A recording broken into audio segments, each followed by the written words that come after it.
26/7/25 তারিখে ওখানে ওই একই বাদীর যে প্রতিবেশী রঞ্জন কুমার একটি ফেসবুকে একটা পোস্ট দিয়েছিল। সেই পোস্টকে কেন্দ্র করে মহানবী হযরত সাল্লাল্লাহু আলাইহি সাল্লামকে কটূক্ত করে একটা পোস্ট দিয়েছিল বলে আমরা জেনেছি। সেই ফেসবুকের পোস্টকে কেন্দ্র করে এলাকার লোকজন উত্তেজিত হয়। পরবর্তীতে গঙ্গাছড়া থানা পুলিশ রঞ্জন রায়কে গ্রেপ্তার করে আমরা এটা তার বিরুদ্ধে নিয়মিত মামলা রুজু করা হয়। নিয়মিত মামলা রুজু করে তাকে কোর্টে সোপর্দ করা হয়েছে। ওই ঘটনার পরিপ্রেক্ষিতে ওই ঘটনাকে রেশ ধরে গত 27 জুলাই বিকেল 16:10 16:30 পর্যন্ত এবং হেঁটে রাত 8:30 পর্যন্ত ধারাবাহিকভাবে প্রায় অজ্ঞাতনামা 1000-1200 লোকজন, তাদের আসলে ভিন্ন এলাকার বলিয়া তখনই আমাদের পুলিশের মনে হয়েছিল যে ভিন্ন এলাকার লোকজন এই আমাদের হিন্দু পল্লীতে বেতগাড়ি, আমাদের গঙ্গাছড়া থানাধীন বেতগাড়ি ইউনিয়নের আলাদপুর ছয়ানীপাড়া গ্রামস্থ হিন্দু পল্লীতে, বেতগাড়ি ইউনিয়নের আলদাতপুর ছয়ানীপাড়া গ্রামস্থ হিন্দু পল্লী এবং খিলালগঞ্জ বাজার, দুইটা মতো ঘটনাস্থল আছে আর কি। এই দুই জায়গায় আমাদের ওখানে হিন্দু পল্লীতে হামলা চালিয়ে ওই গ্রামের বেশ কয়েকটি বাড়ি ভাঙচুর করে, হিন্দু পল্লীর অনেক বাড়ি ভাঙচুর করে। তারপরে এই বাড়ি থেকে বিভিন্ন জিনিসপত্র আপনার চুরি করে বা যেটা জোরপূর্বক নিয়ে যায় এবং ওখানে কিছু হালকা মারপিট এই ধরনের ঘটনা ঘটেছে। তৎপ্রেক্ষিতে গঙ্গাছড়া থানায় নিয়মিত মামলা রুজু হয়। গতকালকে আমাদের পুলিশ মহোদয়ের নেতৃত্বে এবং যৌথ বাহিনীর সদস্যগণ সহ সকল আসামি ভিন্ন থানার কিশোরগঞ্জ থানাধীন এবং গঙ্গাছড়া প্রতিবেশী সংলগ্ন কিশোরগঞ্জ থানাধীন বিভিন্ন এলাকার আমরা 5 জন আসামিকে আমাদের জেলা পুলিশ ধরতে সক্ষম হয় এবং তাদেরকে আজকে ফরওয়ার্ডিং চালানবে। মামলার আইও গঙ্গাছড়া থানার ভারপ্রাপ্ত কর্মকর্তা ইমরান হোসেন স্বয়ং আজকে এই 5 জন আসামিকে বিজ্ঞ আদালতে সোপর্দ করেছেন। আমি এখন আসামিদের নাম বলতেছি যে আসামিগুলোকে অ্যারেস্ট করে চালান মানে আমাদের কোর্টে সোপর্দ করা হয়েছে।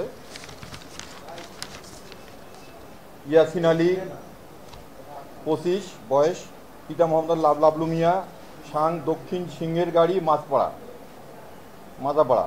2 নম্বর স্বাধীন মিয়া, পিতা মৃত নূর আলম, সাং মাগুরা দক্ষিণপাড়া। 3 নম্বর আশরাফুল ইসলাম বয়স 28, পিতা গোলাম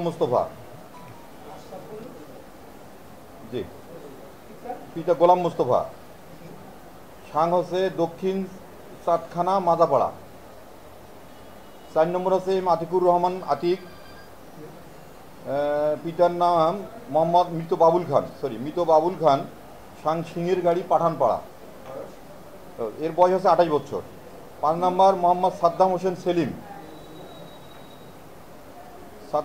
সেলিম বয়স 22 বছর, পিতা মোহাম্মদ মোজাম্মেল হক, গ্রাম হচ্ছে দক্ষিণ সিংহের গাড়ি চৌড়াপাড়া। জি প্লিজ। 1 নম্বরের নাম আচ্ছা আমি একটু বলিনি, চৌড়াপাড়া সকলের থানা কিশোরগঞ্জ, জেলা নীলফামারী। আপনারা অবগত হয়েছেন আসলে আমাদের এই গঙ্গাছড়া বা রংপুর এলাকার লোকজন এই ঘটনাটা ঘটায় নেই। আমরা তখন থেকেই আমরা পুলিশের সন্দেহ হচ্ছিল যে এদেরকে মানে ওই এলাকার যে লোকাল নেতৃবৃন্দ আছে তারাও এদেরকে চিনতে পারে না, যে তখনই আমরা ধরে নিচ্ছি যেটা বাইরের লোকজন। এরা বাইরে থেকে নীলফামারী জেলাধীন আপনার হচ্ছে কিশোরগঞ্জ এবং ওই এলাকা থেকে এসে এই যে অনভিপ্রেত ঘটনা ঘটিয়েছে, যা অত্যন্ত দুঃখজনক।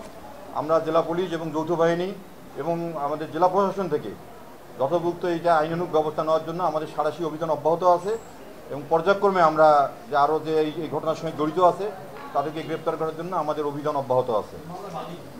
জি, আপনার নাম কি সবাই পেয়েছেন? জি জি প্লিজ বলতেছি। আচ্ছা 1 নম্বর নামটা যদি না পেয়ে থাকেন, মোহাম্মদ ইয়াসিন আলী 25, পিতা মোহাম্মদ লাবলু মিয়া। জি, মামলার বাদীর নাম হচ্ছে রবীন্দ্রনাথ রায় 55 বছর বয়স, পিতা দেবেন্দ্রনাথ রায়। মামলা ফাইলিং হয়েছে গতকালকে। মামলার এজাহার নামে কোনো আসামি উল্লেখ নাই। মামলা 1000 হইতে 1200 জন অজ্ঞাতনামা আসামি। আলদাতপুর ছয়ানীপাড়া। জি, উনি নিজেও হয়তো ক্ষতিগ্রস্ত পক্ষ, ভুক্তভোগী। জি, মামলা 100 লিখলেন, ধারা 149 447, 448, 332, 333, 353, 379, 380, 427, 34 পেনাল কোড।